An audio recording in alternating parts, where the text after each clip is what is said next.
আসসালামু আলাইকুম বন্ধুরা, কেমন আছেন সবাই? আশা করি সবাই ভালো আছেন। বন্ধুরা, এখন পর্যন্ত ঝামেলা শুধু বেনিয়ামিন নেতানিয়াহুকে ঘিরেই সীমাবদ্ধ ছিল। তার গ্রেফতারের দাবি উঠেছিল বিভিন্ন মহল থেকে। ফিলিস্তিনকে স্বীকৃতি দেওয়ার ঘোষণা ইতিমধ্যেই হয়ে গেছে। হাতে আছে 1 মাসেরও কম সময়, মাত্র 15 থেকে 16 দিন।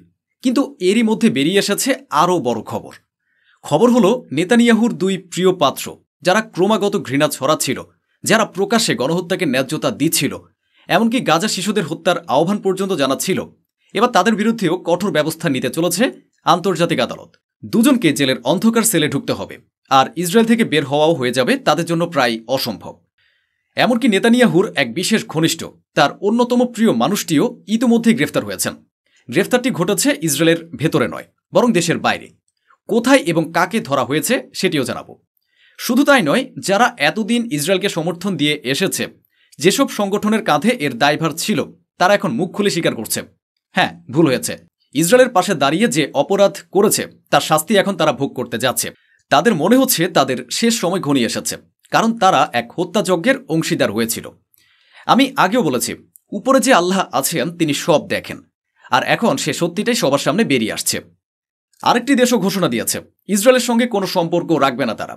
স্পষ্ট ভাষায় ইসরায়েলকে গণহত্যাকারী দেশ বলে আখ্যা দিয়েছে। অথচ এই দেশটি কখনো ইসরায়েলের বিরোধী শিবিরে ছিল না, বরং বরাবরই তাদের পাশে ছিল। আশা করছি ভিডিওটিতে একটি লাইক দিয়ে খবরটি শেষ পর্যন্ত দেখবেন। শুরু করছি আজকের একটি বড় খবর দিয়ে।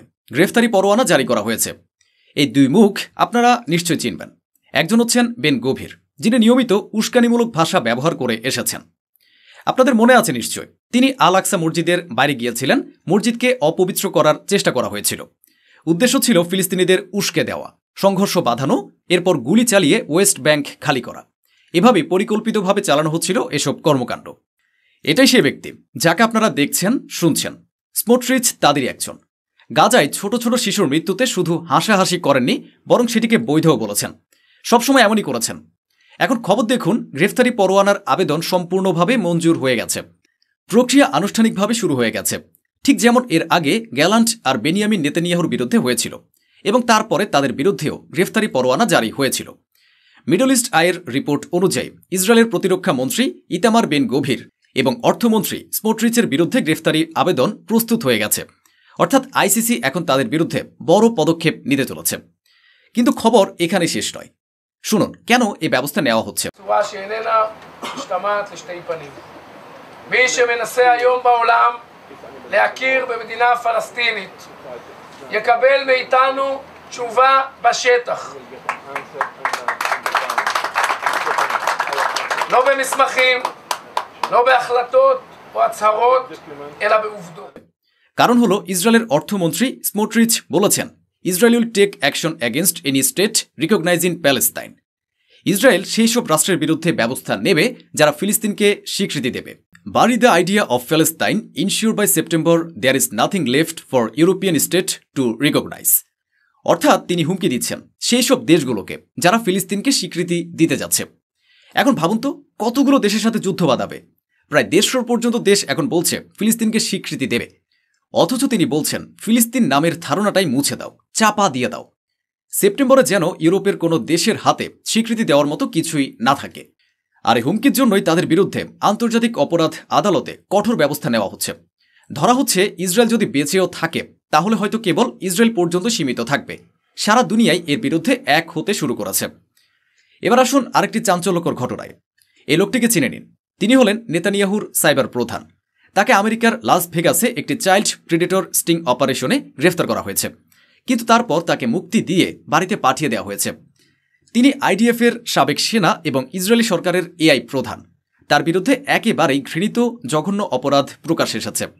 কিন্তু প্রশ্ন হচ্ছে, এই মানুষটিকে দেশ ছেড়ে পালানোর অনুমতি দেওয়া হলো কেন? প্রথমে তাকে গ্রেফতার করা হয়, তারপর ছেড়ে দেওয়া হয়। অথচ অভিযোগ ছিল ভয়াবহ। চাইল্ড প্রিডেটর স্ট্রিং অপারেশনে ধরা পড়েছিল। খবর দেখুন, Israeli director of national cyber director arrested in Las Vegas in a child predator ring. He work under Netanyahu. He was allowed to go back to Israel without trial. Israel can come to America and rape your children with zero consequence. অর্থাৎ ইসরায়েলিরা আমেরিকায় এসে আপনার সন্তানদের ধর্ষণ করলেও কোনো শাস্তি নেই। ধরুন সে আপনার দেশে আসে, সেখান থেকে আপনার সন্তানদের শিকার বানায়, জঘন্য অপরাধ করে, তারপরও আপনার দেশ বলে দেয় না না, বাচ্চাদের সঙ্গে যা হয়েছে সেটা কোনো ব্যাপারই নয়, আপনি যান, ইসরায়েল আমাদের কাছে বেশি প্রিয় নিজেদের বাচ্চাদের চাইতে। এই ঘটনা ঘটেছে লাস ভেগাসে। কতটা নোংরা জঘন্য কাজ, কথায় বোঝানো যায় না। এমনকি এর আগে তার বিরুদ্ধে সহকর্মী নারী সেনাদের ধর্ষণের অভিযোগ উঠেছিল। যেসব নারী সেনাদের সঙ্গে কাজ করত তাদেরও ছাড়েনি, যার জেরে একজন নারী আত্মহত্যাও করেছিল। এত নোংরামি আর বর্বরতা সত্ত্বেও রাষ্ট্র তাকে রক্ষা করছে, কারণ সে নেতানিয়াহুর ঘনিষ্ঠ। এখন আরেকটা খবর এসেছে। আন্তর্জাতিক বিচার আদালত আইসিজির ভাইস প্রেসিডেন্ট জুলিয়া সেবুটিন্ডে বলেছেন, the Lord is counting on me to stand on the side of Israel. অর্থাৎ ঈশ্বর আমাকে ইসরায়েলের পক্ষে দাঁড়ানোর জন্য বেছে নিয়েছেন। আমার সময় খুব কাছে এসেছে, ঈশ্বর সব কিছু দেখছেন, আমরা ইসরায়েলের পাশে দাঁড়িয়েছি, আর সেটাই এখন আমাদের সর্বনাশ ডেকে এনেছে। আমি মধ্যপ্রাচ্যে তাই স্পষ্ট দেখতে পাচ্ছি। অর্থাৎ এখন তারা ধীরে ধীরে স্বীকার করতে শুরু করেছেন, যা করেছেন তা ভয়ানক ভুল ছিল। এটা আমি বলছি না, আমার চ্যানেলও বলছে না, বরং প্রকাশিত খবর বলছে। আন্তর্জাতিক বিচার আদালতের উপসভাপতিও এখন মনে করছেন যে ইসরায়েলকে যেভাবে সমর্থন করেছিলেন সেটা ভুল ছিল। এখন ভাবুন, সব প্রমাণ তাদের বিরুদ্ধে থাকা সত্ত্বেও আন্তর্জাতিক বিচার আদালতের ভেতরেই ইসরায়েলকে সমর্থন করার জন্য কতটা চাপ ছিল। এটা স্পষ্ট ছিল। হামাসের নামে ইসরায়েল গর্ভবতী নারীকে লক্ষ্য করে বোমা ফেলেছে, গুলি চালিয়েছে। এটাও জানা ছিল কোলের মধ্যে থাকা ছোট ছোট নিষ্পাপ শিশুদের হত্যা করেছে, যারা হাঁটতেও পারত না। আর এটা কারো অজানা নয়, কত বৃদ্ধ বৃদ্ধাদের মেরেছে, যাদের এসবের সঙ্গে কোনো সম্পর্কও ছিল না। গাজার সাধারণ নাগরিকদের হত্যা করেছে, কাউকে রেহাই দেয়নি।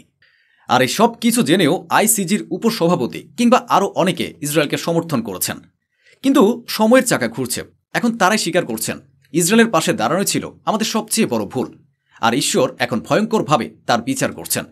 ঈশ্বর আমাদের হিসাব নিতে শুরু করেছেন। আমাদের মনে হচ্ছে সময় খুব কাছে এসে গেছে। এটা তাদের নিজেদের স্বীকারোক্তি। এখন আসুন দ্য ক্রেডেলের খবরে। ইসরায়েলি সেনাবাহিনীর মুখপাত্র আনুষ্ঠানিকভাবে ঘোষণা দিয়েছেন, খুব শিগগিরই আমরা গাজায় হামলা চালাবো এবং যতটা সম্ভব এলাকা দখল করব। অর্থাৎ এখন থেকে আতঙ্কের পরিবেশ তৈরি করছে তারা। এই পরিস্থিতি তৈরি করা হচ্ছে যে ফিলিস্তিনকে স্বীকৃতি দিও না, দিলে আমরা তোমাদের ধ্বংস করে দেব। যে দেশ ফিলিস্তিনকে স্বীকৃতি দেবে তার সঙ্গেও এমন করব, এমন সব হুমকি দেওয়া হচ্ছে। অন্যদিকে গ্রেফতারি পরোয়ানা ওয়ারেন্ট জারি হচ্ছে। বিভিন্ন দেশে এই নিয়ে নানা প্রতিক্রিয়া আসছে। বিশ্বজুড়ে নানা উপায়ে গাজায় চালানো গণহত্যা নিয়ে ক্ষোভ প্রকাশ করা হচ্ছে। এরই অংশ হিসেবে গ্রিসে বড় আন্দোলন দেখা দিয়েছে।